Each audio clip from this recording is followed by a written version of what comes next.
Je me pose cette question de savoir si vraiment j'ai en moi la joie du salut. Cette réflexion d'une amie chrétienne m'a interpellé.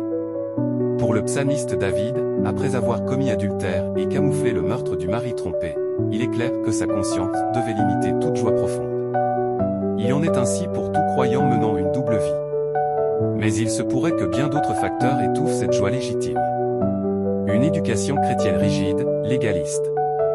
Des circonstances douloureuses, un environnement défavorable, des angoisses liées à un parcours de vie traumatisant, ou simplement une surcharge de travail, le manque de repos ou le fait de négliger un ressourcement sain à travers une nourriture spirituelle bienfaisante.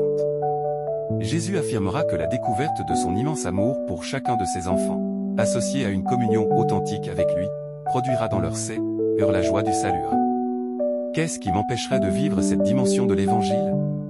En quoi pourrions-nous sincèrement remercier Dieu maintenant même, en relation avec ce si grand salut de David, après avoir reconnu ses égarements, s'écriera, « Annonce-moi la félicité et la joie, et les os que tu as brisés seront dans l'allégresse 3. » Que son expérience soit source d'inspiration profonde et réjouissante à salut.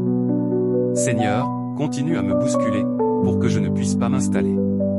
Et prends patience avec ton serviteur, pour qu'il ne se lasse pas de te servir.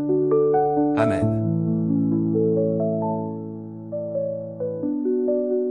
Merci Seigneur pour ce jour qui se lève, pour ce cœur qui se réveille près du tien. Merci pour la paix qui m'habite ce matin. Pour cette joie de démarrer cette journée. En sachant reconnaître ta présence. Je te prie Seigneur pour ceux qui n'ont pas la chance de te connaître. Et qui vivent dans la solitude. Comble-les de tes bienfaits.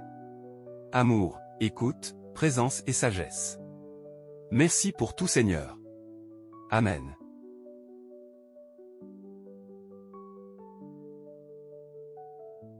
Tous ont les yeux sur toi, Seigneur, ils espèrent, et tu leur donnes la nourriture en son temps.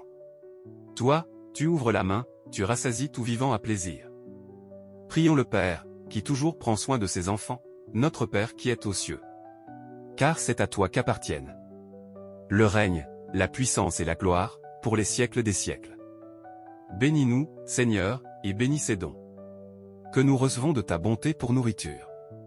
Par Jésus, le Christ, notre Seigneur. Amen. Sans mots, sans voix, à l'aube je te prie Seigneur, avec ce silence qui fait battre mon cœur au gré de ma peine. Sans ta présence, mon Dieu, mes pensées se chamaillent, s'entremêlent et se dirigent vers l'égoïsme. Avec toi, ma prière s'élève et, remplie de ton amour. Je me recentre sur l'essentiel. Te rendre grâce pour tous les moments privilégiés. Où tu m'accompagnes de ta grâce durant l'épreuve. Aux jours tourmentés, tu me prends dans tes bras. Et aux jours paisibles, tu me portes sur ton cœur. Tout cela en silence. Et je te retrouve mon Dieu, et tout mon être se laisse bercer par l'amour de son Dieu. Oui, ce matin, sans mots je te prie, et je t'offre ma vie. Merci Seigneur. Amen.